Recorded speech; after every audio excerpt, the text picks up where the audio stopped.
విజయనగర సామ్రాజ్యం ఒకప్పుడు భారతదేశంలో అత్యంత గొప్ప మరియు సంపన్నమైన రాజ్యాలలో ఒకటి. ఆ రాజ్యాన్ని పరిపాలించిన మహారాజు శ్రీకృష్ణదేవరాయలు జ్ఞానం, ధైర్యం, న్యాయం కలిగిన గొప్ప రాజు. ఆయన రాజసభలో అనేకమంది పండితులు, కవులు, మంత్రులు ఉండేవారు. కాని వారందరిలో ప్రత్యేకంగా నిలిచిన ఒక వ్యక్తి ఉన్నాడు. అతని తెనాలి రామకృష్ణ.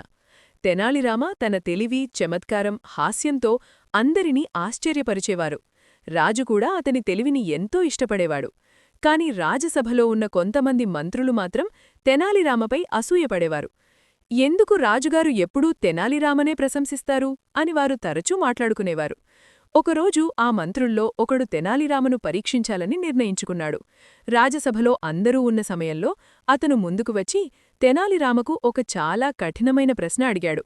ఆ ప్రశ్న విన్న వెంటనే రాజసభలో నిశ్శబ్దం నెలకొంది. అందరూ ఆసక్తిగా తెనాలిరామ సమాధానం కోసం ఎదురుచూస్తున్నారు.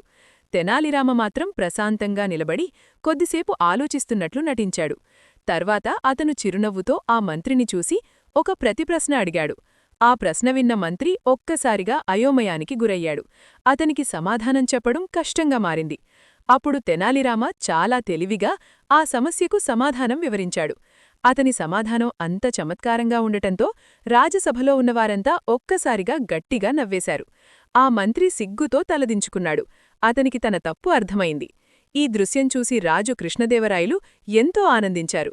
తెనాలిరామ నిజంగా మా రాజసభలో అత్యంత తెలివైన వ్యక్తి అని రాజు గర్వంగా ప్రకటించారు. రాజసభలో ఉన్న అందరూ చప్పట్లు కొడుతూ తెనాలిరామను అభినందించారు. తర్వాత రాజు ఆనందంతో తెనాలిరామకు బంగారు నాణాలతో నిండిన ఒక సంచిని బహుమతిగా ఇచ్చారు. ఆ మంత్రి కూడా ముందుకు వచ్చి వినయంగా తెనాలిరామకు క్షమాపణ చెప్పాడు. తెనాలిరామ మాత్రం చిరునవ్వుతో అతన్ని క్షమించాడు. మనుషులు తప్పులు చేయడం సహజం, కాని వాటిని గుర్తించి మారడం గొప్ప విషయం అని తెనాలిరామ అన్నాడు. ఆ రోజు తర్వాత రాజ్యంలో అందరూ తెనాలిరామ తెలివిని గురించి మాట్లాడుకుంటూ అతన్ని మరింత గౌరవించారు. గ్రామాలలో, వీధుల్లో ప్రజలు తెనాలిరామ ఎంత తెలివైనవాడు అని చెప్పుకుంటూ కథలు చెప్పుకున్నారు. సాయంత్రం సూర్యాస్తమయం సమయంలో తెనాలిరామ ఆనందంగా రాజభవనం తోటలో నడుస్తూ వెళ్లాడు. ఆకాశంలో సూర్యుడు నెమ్మదిగా అస్తమిస్తున్నాడు.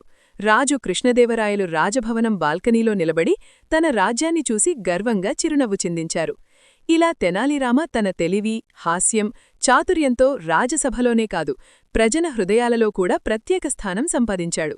ఈ కథ మనకొక గొప్ప పాఠం చెబుతోంది. తెలివి, ధైర్యం, చమత్కారం ఉంటే ఎలాంటి సమస్యనైనా సులభంగా పరిష్కరించవచ్చు.